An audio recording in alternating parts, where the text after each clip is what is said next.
Hello friends, welcome to Preethi channel. இன்றைக்கி என்ன ரெசிபின்னு பார்த்தீங்கன்னா, ஹெல்த்தியான குடமிளகாய் சாதம் தாங்க செய்ய போகிறேன். இது டக்குன்னு 5-10 நிமிஷத்தில் செய்யக்கூடிய லஞ்ச் பாக்ஸ் ரெசிபி தாங்க இது பார்த்தீங்கன்னா சைடிஷ் எதுவுமே தேவையில்லை, அப்பளம் இருந்தாலே போதும். ரொம்பவே டேஸ்ட்டு சூப்பராக இருக்குங்க. வாங்க இந்த ரெசிபியை எப்படி செய்யலான்றதை பார்க்கலாம்.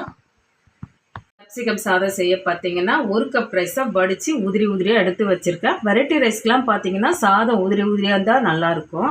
அடுத்ததாக பார்த்தீங்கன்னா நம்ம ஸ்டவ் ஆன் பண்ணி கடாய் வச்சிடலாம். 2 ஸ்பூன் அளவுக்கு கடாயில் ஊற்றியாச்சு. எண்ணெய் பார்த்தீங்கன்னா சூடாயிடுச்சு. 1/2 ஸ்பூன் அளவுக்கு கடுகு உளுத்தம் பருப்பு சேர்த்துக்கிறேன்.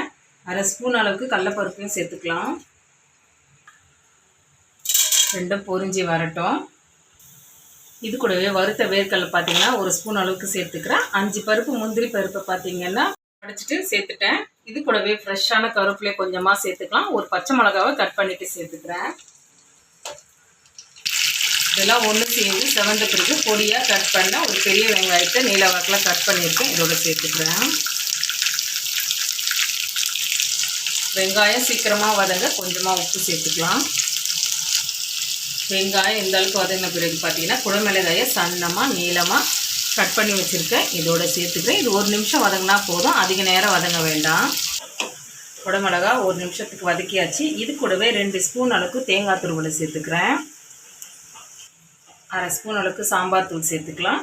1/4 ஸ்பூன் அளவுக்கு கரம் மசாலா இது கூடவே சேர்த்துக்கிறேன். சேர்த்துட்டு இதை நல்லா கலந்து கொடுத்துடலாம். வெங்காயம் வதங்கும்போது கொஞ்சமாக உப்பு சேர்த்துருக்கோம். இப்போ சாதத்துக்கு தேவையான உப்பையும் இது கூடவே நம்ம சேர்த்துடலாம்.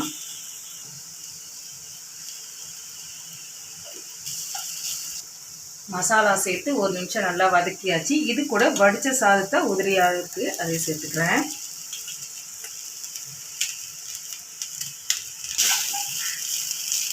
சாதத்தை சேர்த்துட்டு நல்லா கலந்து கொடுத்துடலாம்.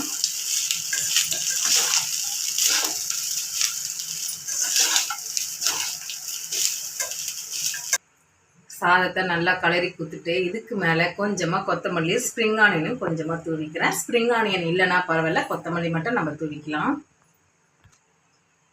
அவ்வளோதாங்க, சூப்பரான கேப்சிகம் சாதம் நல்லா சூப்பராக ரெடி ஆயிடுச்சுங்க. இது லஞ்ச் பாக்ஸ்க்கு நீங்கள் கொடுத்து விடலாம். இந்த சாதம் பார்த்தீங்கன்னா 5-10 நிமிஷத்தில் செய்யக்கூடிய சாதம் தாங்க. காலையில் பார்த்தீங்கன்னா சீக்கிரமாகவே இதை நீங்கள் செஞ்சு கொடுத்துடலாம். இந்த வீடியோ உங்களுக்கு பிடிச்சா லைக் பண்ணுங்கள், ஷேர் பண்ணுங்கள், சப்ஸ்கிரைப் பண்ணிக்கோங்க. தேங்க்ஸ் ஃபார் வாட்சிங்.